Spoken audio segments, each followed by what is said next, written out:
매일 성경 묵상을 돕는 해설 가이드입니다. 안녕하세요. 묵상코치입니다. 함께 읽고 나눌 말씀은 창세기 11장 10절에서 30절까지 말씀입니다. 오늘 본문은 셈의 족보입니다. 10절에서 26절까지는 셈부터 아브람까지 족보를 대략적으로 다루고 27절부터 30절까지는 데라의 족보를 더욱 구체적으로 다룹니다. 여기서 셈의 족보가 등장하는 이유는 12장부터 아브람의 등장을 위해서입니다.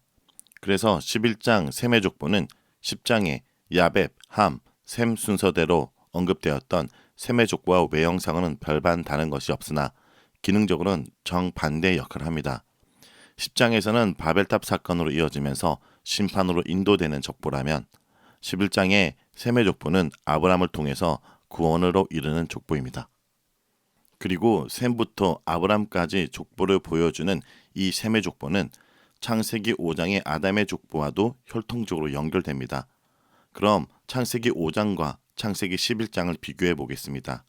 각 족보에는 10명의 인물이 나열되는데 먼저 5장의 아담의 족보는 아담으로부터 시작하여 각 대의 대표로 한 명씩 뽑아 노아까지 소개하였고 11장 셈의 족보는 홍수 이후 노아의 세 아들 중에 선택받은 셈으로부터 시작하여 아브람까지 이르기까지 각 대의 대표를 한 명씩 소개하였습니다.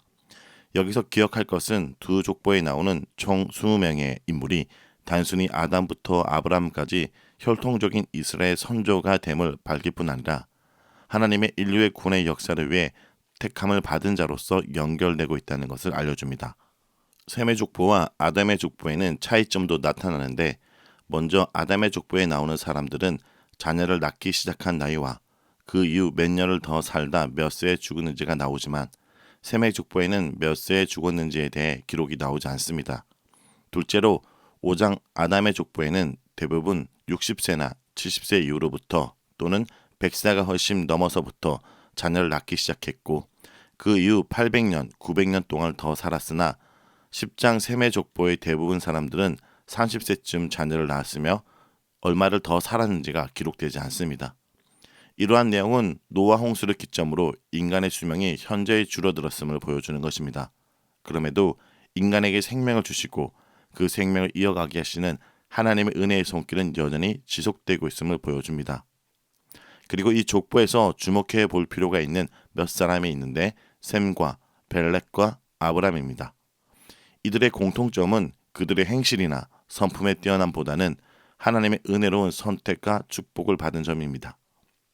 먼저 셈의 경우를 보면 셈은 죄로 인해 인류가 멸망당한 시점에서 하나님의 구원의 은혜를 입은 노아 아들 중 하나였습니다.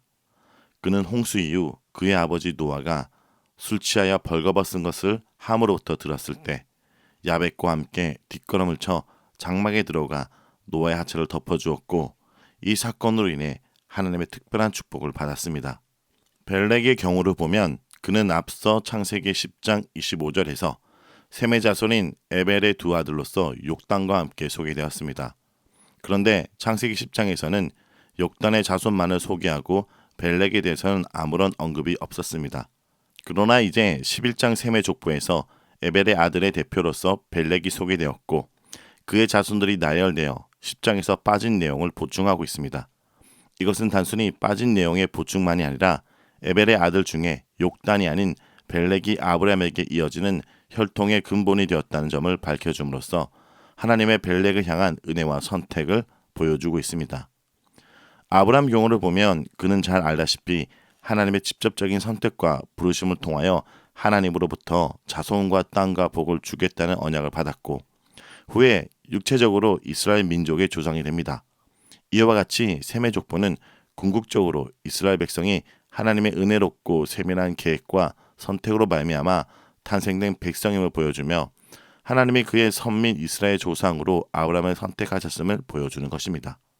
그 다음 본문은 27절에서 30절까지인데 이 부분은 데라의 족보를 구체적으로 다룹니다. 그러나 사실 관심은 데라가 아니라 아브람입니다. 무엇보다 이 부분에서 중요한 것은 이 족보를 통해서 하나님이 아브람을 부르시기 전 그의 상태를 유추해 볼 수 있습니다.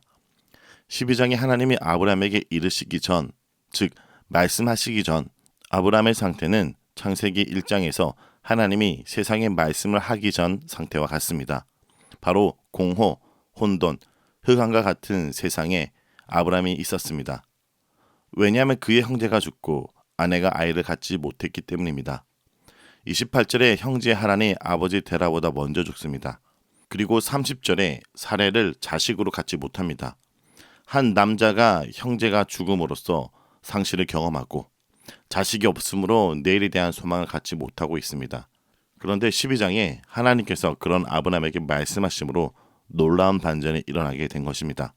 그래서 11장은 일단 아브라함이라는 자가 하나님 말씀이 임하기 전 어떤 상황 속에 있었던 것인가를 말하면서 마무리됩니다.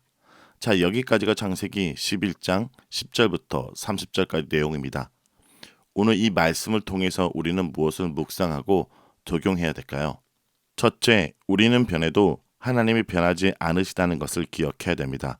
셈의 족보는 단순히 아브라함의 가계도를 보여주는 것이 아니라 언약에 신실하신 하나님의 은혜와 섭리를 보여줍니다.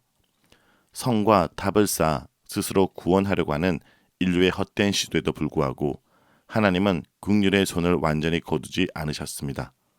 세상의 혼란과 흩어짐 속에서도 셈의 5대선 벨렉과 그의 아들 르우를 통해서 은혜의 역사가 이어지게 하시고 하나님을 잊고 다른 신을 경배하던 데라에게 아브라함을 주신 후 그를 불러 언약의 백성의 조상이 되게 하십니다. 그러므로 우리를 향한 변하지 않을 하나님의 약속을 신뢰해야 됩니다. 둘째, 잠잠히 믿고 기다려야 합니다.